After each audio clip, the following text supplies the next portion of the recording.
Hey guys, this is Nate with My Liberty Homestead. They wanted to show you I've been trying to get this hive to really expand and get a little larger so I can do a couple splits out of it. And they are finally there. As you can see, this hive is totally packed full of bees, so I'm glad it didn't come out any later. What I want to show you guys is when you're getting ready to split hives, obviously you can tell this frame is totally full of bees. So far underneath it, you can't even tell that there is a solid brood underneath.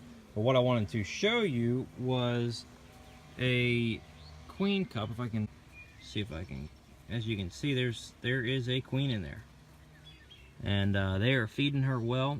Sorry, get the camera refocused here.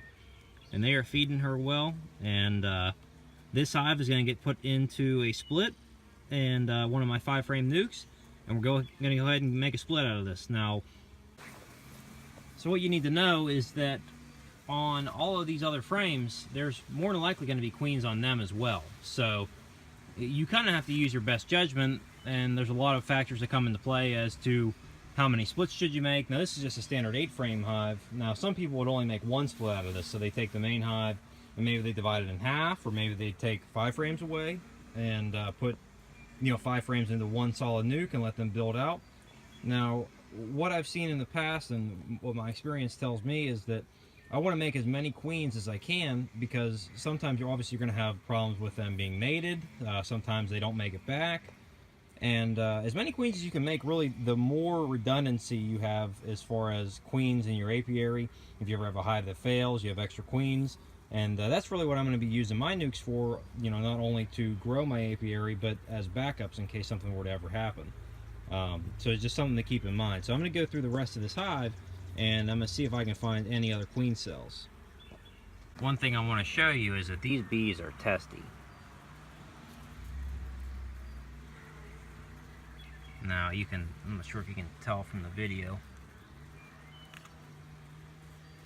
they are awfully on edge, and I think we're getting really close to swarm time.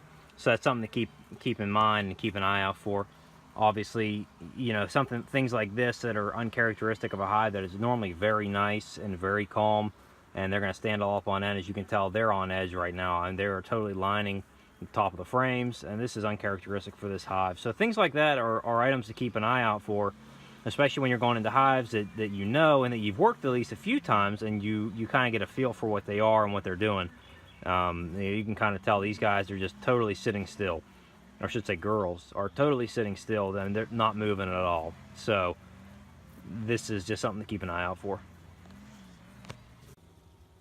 All right, it's getting dark here, guys. I'm finally finishing up here. As you can see, I managed to do a few splits. I've actually managed to split that 8-frame hive into 4 nukes, so that's going to be 2 frames each.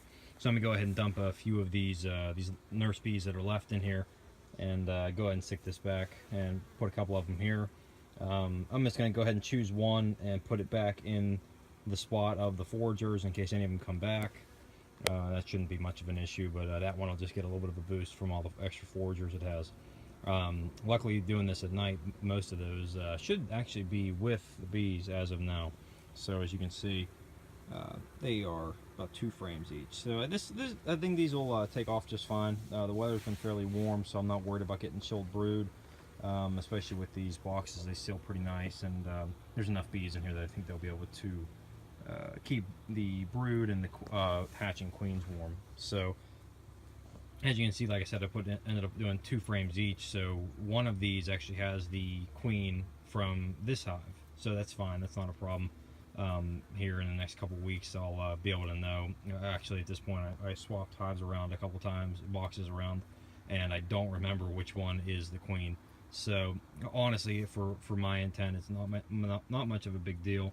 Like I said, here in probably about a week, in a week or so, or even in the next few days, I'll know which one has a queen by which one has freshly laid eggs. So that's not hard to determine. Yeah, I appreciate you guys watching. Really appreciate it. If you would, please like and subscribe to my channel. I'd really appreciate that. And check out the blog at mylibertyhomestead.com. Take care.